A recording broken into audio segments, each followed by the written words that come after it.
Senator from Texas. Madam President, I ask unanimous consent that the Senate temporarily set aside all pending amendments so that I may offer my amendment number 1580. Is there objection? Objection is heard. Madam President, the amendment that I would have called up had not the majority party objected is an amendment that would have corrected one of the most egregious aspects of the Gang of Eight bill.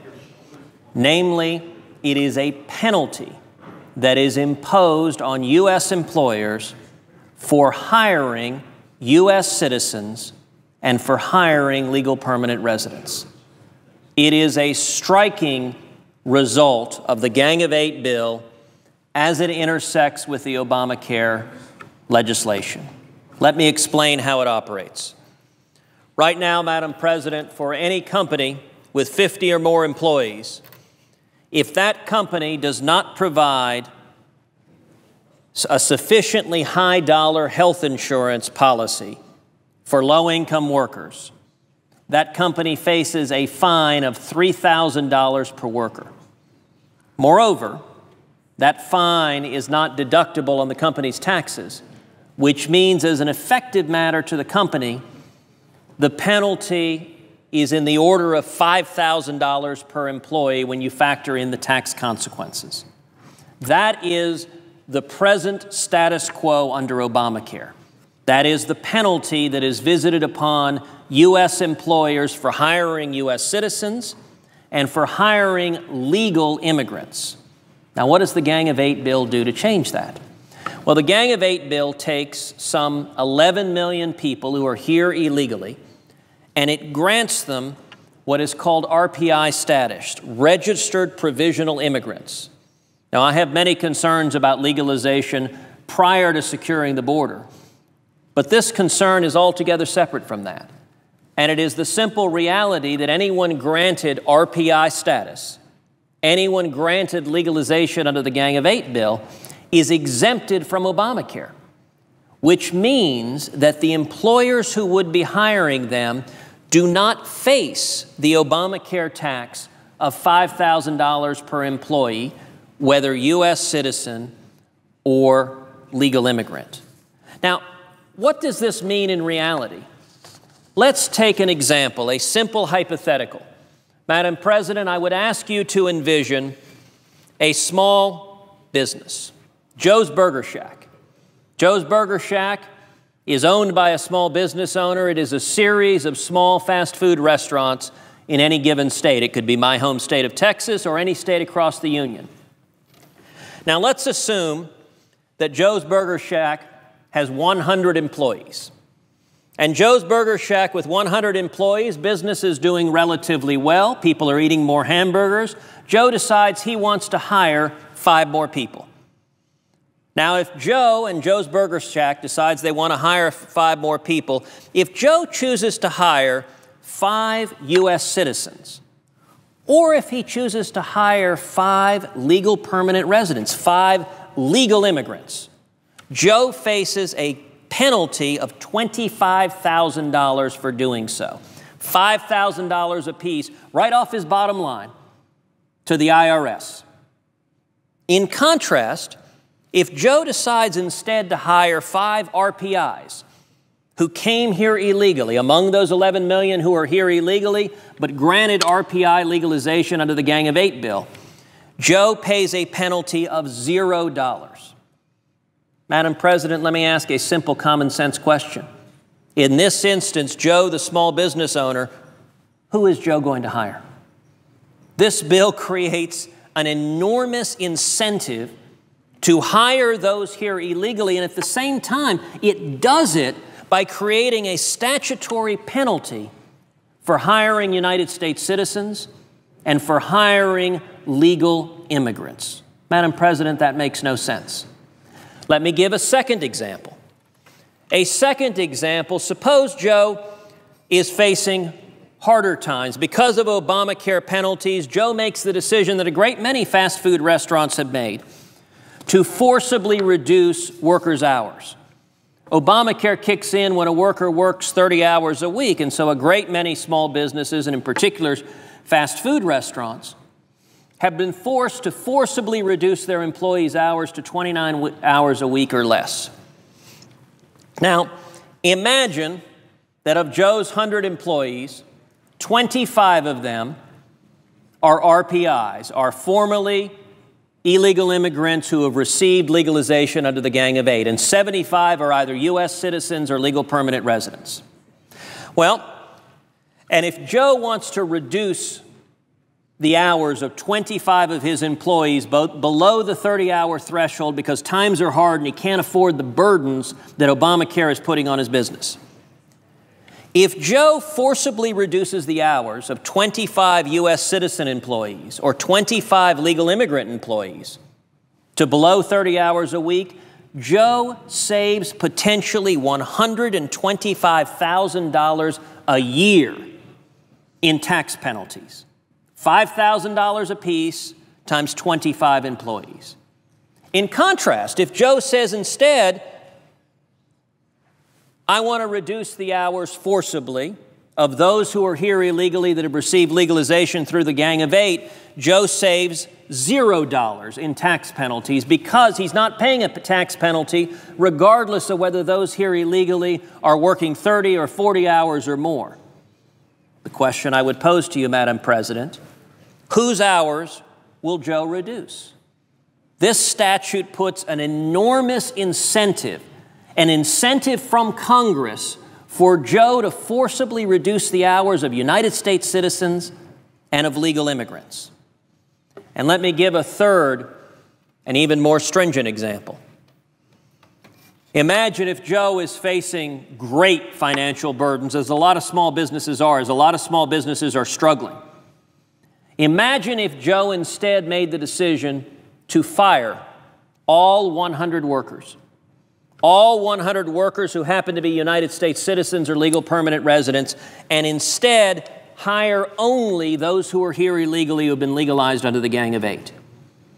The consequence, simply doing the math at $5,000 an employee, means that Joe could save $500,000 a year in tax penalties. Now, actually, the way Obamacare works, it's a complicated formula where there's an alternative avenue where Joe could well be paying $2,000 per employee minus 30, which would get down, when you factor in the tax savings, to about $200,000. But any way you measure it under Obamacare's complicated tax penalty formula, Joe could potentially save hundreds of thousands of dollars by firing his U.S. citizen employees or his legal resident employees, and instead hiring those who are here illegally. Madam President, that doesn't make any sense. Madam President, that's not an incentive that anyone rationally would set up, and that is what this Gang of Eight bill does. You know, to share how real this incentive is, this penalty for hiring U.S. citizens and legal permanent residents, I'd like to read a letter from one of my constituents. Mr. Alan Tharp, who is chairman and CEO of Old England's Lion and Rose Restaurant, Ltd., in San Antonio. He wrote a letter that reads as follows. My name is Alan Tharp, and since 1985, I have been the sole owner and CEO of Alan Tharp, LLC, as well as the Lion and Rose restaurant chain, and a partner in the Golden Chick restaurants. Our corporate restaurants provide well over 1,000 jobs to fellow Texans, and our franchise restaurants provide many more. I've been following the current debate over immigration reform very closely and want you to be aware that this bill, coupled with the new Obamacare legislation, makes it much more affordable for a business like mine to employ registered provisional immigrants than American workers. I do not believe that was the intention of either legislation, but it is the irrefutable effect of both. Obamacare, as documented in numerous news stories, already creates an incentive for businesses to cut hours in order to avoid triggering the 50 full-time employee threshold that requires businesses to pay a fine if they do not provide government-approved health insurance. Because of this law, I have been forced to cut back every single hourly employee in each of my companies to no more than 28 hours a week. Cutting schedules from 40 to 28 hours per week has caused some hardship on many employees. However, our choice is to either provide part-time work or no work at all, because our business cannot afford to comply with the severe consequences that would be imposed on us under this law if we continue to provide full-time employment to all these employees. If the current immigration bill before the Senate, however, is made law, a business could hire registered provisional immigrants instead of U.S. citizens and avoid triggering Obamacare regulations and fines. Hiring RPIs over American workers from a purely economic point of view would be the best thing for my business. I personally do not believe this is the right thing to do, but surely some of my competitors would. Obamacare and the immigration bill is forcing employers to make extremely difficult choices. I don't want to be in the position of choosing to grow my business or choosing to pay my fellow Americans. I want to do both. Obamacare and the immigration bill will prevent me from doing so. Madam President, this is a real CEO facing the real incentives of running a business under Obamacare and looking at what would happen if this Gang of Eight bill passed into law. Now, what are the potential counterarguments to this concern? Well, in the way of Washington, we don't actually have to predict, because the proponents of this bill have followed a long tried and true path in Washington. Namely, they have gone to an ostensibly neutral reporter at a mainstream publication and urged them to, quote, fact-check the claim that the Gang of Eight bill with Obamacare would put a penalty on hiring U.S. citizens and legal immigrants. And the fact-check, the reporter compliantly gave the answers, the responses that are given by the Gang of Eight. But I would suggest, Madam President, that those responses are on their face singularly unpersuasive. The first response that the Washington Post fact-checker put up was a claim that, quote, Cruz is really creating a mountain out of a molehill because, quote, the impact on employers is almost too minuscule to be noticed. That's a quote from our friends at the Washington Post in their so-called fact check. And the basis of this is they said, well, gosh, there are a lot of companies that don't have 50 employees. The number of companies with more than 50 employees is really, really small. Or as they put it, almost too minuscule to be noticed. Madam President, I'm going to suggest the claim that companies with more than 50 employees comprise a share of the economy that is minuscule is facially absurd. Indeed, if you look at the data, 71% of all U.S. employees work in a business with more than 50 employees. So according to the Washington Post, it is an objective fact that the employers for 71% of U.S. employees are, quote, almost too minuscule to be noticed. To put that in raw numbers, that's 80 million employees. Madam President, I would suggest 80 million employees is on any measure not minuscule.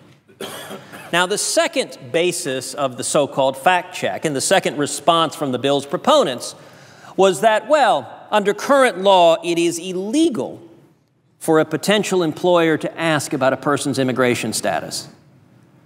Madam President, I would note this is a particularly facile response that almost surely came from a lawyer. And as a lawyer myself, I will say it is precisely the sort of response that causes people to love lawyers as they do oh so much in today's society.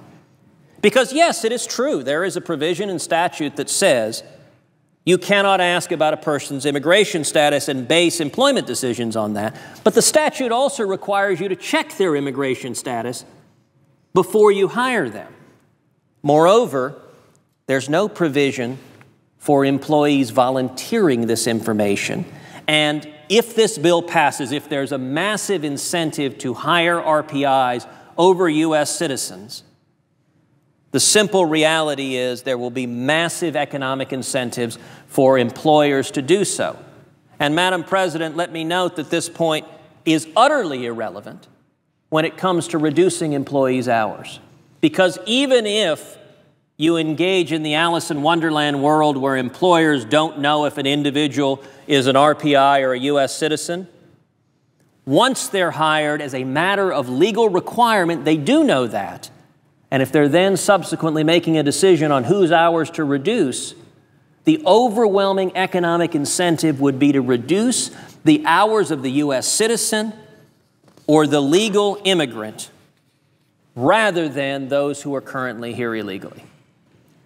Now, Madam President, I want to ask you, this penalty on hiring U.S. citizens and on legal immigrants, who is this going to hurt the most? Well, you know, it's not going to hurt companies that are doing nuclear science research. It's not going to hurt companies that are designing satellites. It is going to hurt the workers who are working in the sorts of jobs where they face competition from those who are here illegal. It is going to face workers, for example, in the fast food industry. It is going to hurt workers who are working in landscaping and construction. Who is it going to hurt the most? If you look right now, today under the Obama economy, who is being hurt the most by the Obama economy? Those who are most vulnerable among us. Hispanics today have a 9.1% unemployment rate. Hispanic U.S. citizens, Hispanic legal immigrants will be directly harmed by this outcome. African Americans have a 13.5% unemployment rate. Right now, under the Obama economy, it's gone up under President Obama. African American workers will be hurt by this statutory penalty on hiring U.S. citizens and legal immigrants. And teenagers face an unemployment rate of 24.5%. And teenagers in particular, if you look at jobs, for example, in the fast food industry, they are so often the first or second job a young teenager gets as he or she begins to climb the economic ladder. And if Congress passes a bill that puts a major economic penalty on hiring a U.S. citizen or legal permanent resident, he or she may never get that job. Mr. President, I'd like to read a letter from another constituent who is president of Painless Performance, a high-end car parts manufacturer in Fort Worth, Texas. The letter read as follows. My name is Adrian Murray. I'm an immigrant. My parents moved to America from Ireland 55 years ago to seek opportunity and a better life. At the time, new immigrants had to have a sponsor and proof of future employment. I still have the letters written to the INS on their behalf. My parents later became naturalized citizens and raised me to respect America, her customs, and her laws. That was back in the day when being an American citizen was prized. To stand before a judge with hand raised, pledging allegiance and fidelity to America was the dream of millions around the world. We devalue American citizenship by making it a cheap tool for political gain. My parents taught me to respect America's exceptionalism and therefore honor the institutions of this nation. Because of their example, I have built a successful business with 52 employees. Many of those in my plant are legal immigrants from Vietnam. They too came here the right way and endured much hardship to earn their citizen status. What am I to tell them? That their sacrifice was meaningless? That they should have just snuck in? That their citizenship has no value? That the joke is on them? While I would never exercise the option of replacing them with cheaper, Obamacare-exempted workers, would they not be justified in questioning the motives and validity of a government which would even consider giving an employer that option? What has this nation come to? It is getting harder and harder to recognize America, a nation which once proudly held fast to the virtues of liberty and freedom is now seriously contemplating a law which amounts to nothing more than thinly disguised human trafficking. Once the world's greatest deliberative body, the Senate is set to vote this bill into law without bothering even to read it. This cannot be, this must not stand. You know, it's not too late, Mr. President. At the outset of my remarks, I asked unanimous consent to call up my amendment to fix this problem, and the Democrats in this body objected. My amendment would address this problem by providing that Obamacare shall be defunded until there are no longer any registered provisional immigrants in line. That is the one way to correct this problem, to correct the statutory penalty on U.S. citizens and legal immigrants if this bill were to pass. But as you've just seen, the majority party has chosen to object to bringing up that amendment. And indeed, so far, we have not had an open debate on amendments on this bill. And I would note that a number of the proponents of this bill claimed they were going to fix this. Here are a few of the comments sponsors of this bill have made concerning the amnesty tax loophole. From my friend, the senior senator from Arizona, Senator John McCain, quote, "I think that is an issue, and I think it needs to be addressed." Also from Senator McCain, "We cannot give people who are not citizens the same benefits. That is the fundamental principle. We are trying to work around it so that an American citizen is competitive for a job." A quote from a senior Democratic aide, "We are willing to work through these issues as the bill works its way through the Senate." Well, Mr. President, I'm sorry to tell you that those promises have not materialized. We haven't worked through these issues. And you know, I cannot help but think with an issue like this of the very real impacts it has in so many families. And at least in my family, that impact would not have been hypothetical. 55 years ago, my father came from Cuba as a legal immigrant. He was 18, he couldn't speak English, and when he arrived in Austin, Texas, penniless, he took a job like so many other immigrants before him, washing dishes, making 50 cents an hour. And I will say the food services industry has provided such an opening portal for millions of Americans and for millions of immigrants from throughout the world. And yet, if the Gang of Eight bill had been law in 1957 along with Obamacare, my father, who couldn't speak English, who was very glad to make 50 cents an hour so he could take that money and pay his way through the University of Texas and go on to get a higher paying job and start a business and work towards the American dream, my father very well might have been fired because of the Gang of Eight bill, because the impact of this legislation would have been to cost his employer $5,000 for hiring him, a legal immigrant. And I have to tell you, my father's skills at age 18, I wouldn't characterize him as a high-skilled dishwasher. He told me he got that job because he couldn't speak English, and you didn't have to speak English to wash dishes. You had to be able to take a dish and stick it under the hot water. This incentive would have put a massive incentive for his employer to say, "Raphael, I'm sorry, you're out of a job, because we're going to hire someone that didn't follow the rules, didn't come here legally, came here illegally because Congress penalizes us $5,000 for hiring you, but it puts zero penalty on hiring that individual who's here illegally." Mr. President, I cannot think of a more irrational, a more indefensible system than a statutory penalty for hiring U.S. citizens or legal immigrants. If this bill passes, a number of things will ineluctably happen. If this bill passes, African American unemployment will almost surely go up.